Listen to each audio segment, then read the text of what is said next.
Hi, this is part 2 of this vlog, of this vlog. And my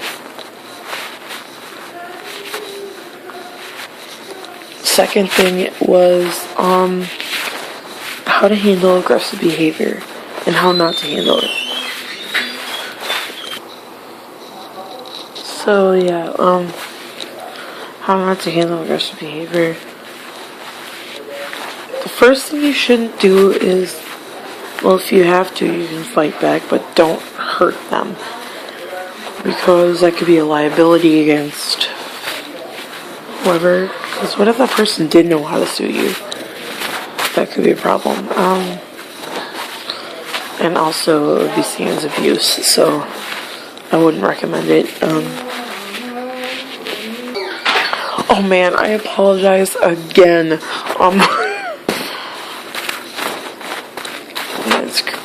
See, this is why I do it in my room. So,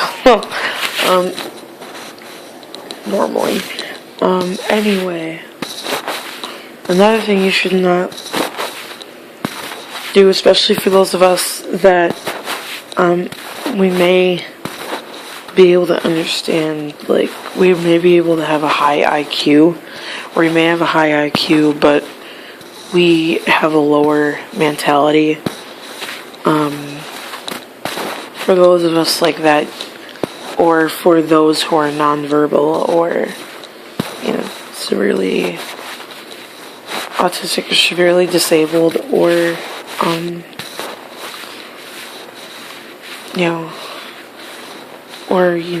developmentally are not able to understand, in short, developmentally not able to understand, how to handle being in a mental hospital, or in the psych ward of a hospital. Not mental hospital, I think I'm not even around anymore. The psych ward, really is not the answer unless they are so aggressive that they are a danger to other people.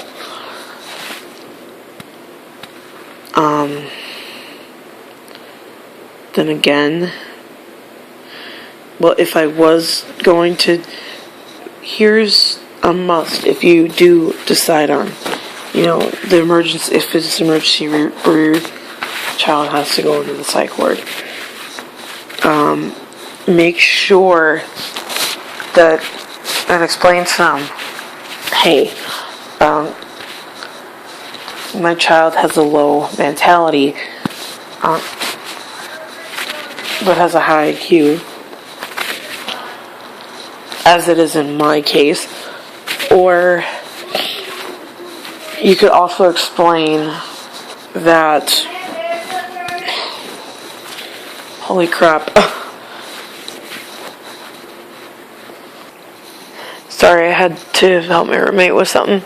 I had to let my roommate know something. Man, this night is crazy. Anyway, you have to explain that you need to stay with your child or adult, whatever the case may be. If you're, nonverbal, I wouldn't recommend it, but, if they understand their actions, but they do it anyway, if they understand what they did wrong, then I would pursue it. But, if you did end up pursuing it, I would say, make sure you can stay with your child, and if you can't, then maybe try a different hospital or a different facility. And if none of them would let you stay in the adult ward with your child, if that child is an adult, then you do not, then I wouldn't pursue it.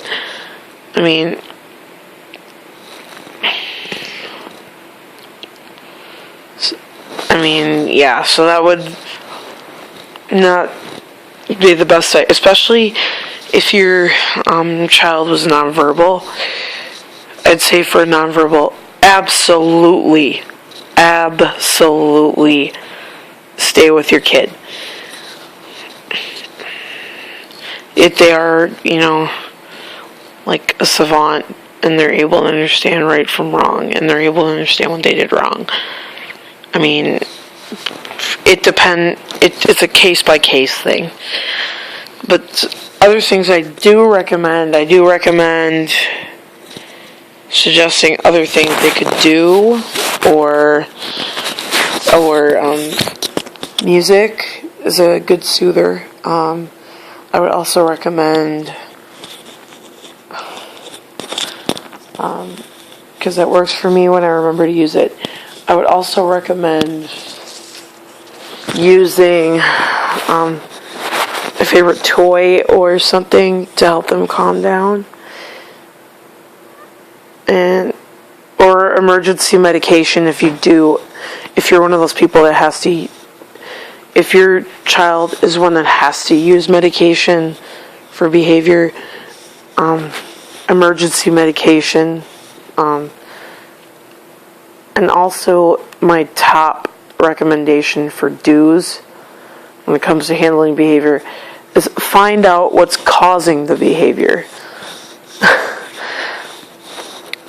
You have to know what's causing the behavior before you can handle it.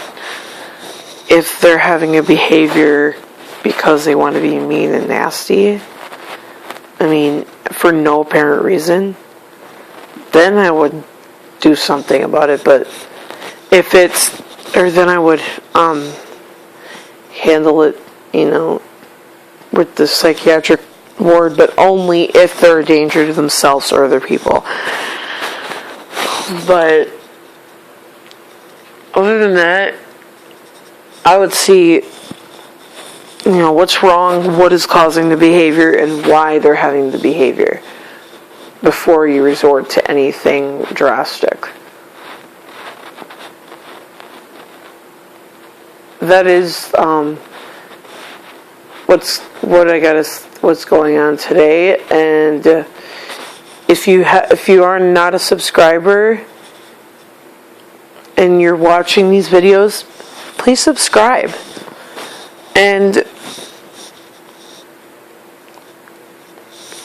please send me a comment if you like this video or like this video.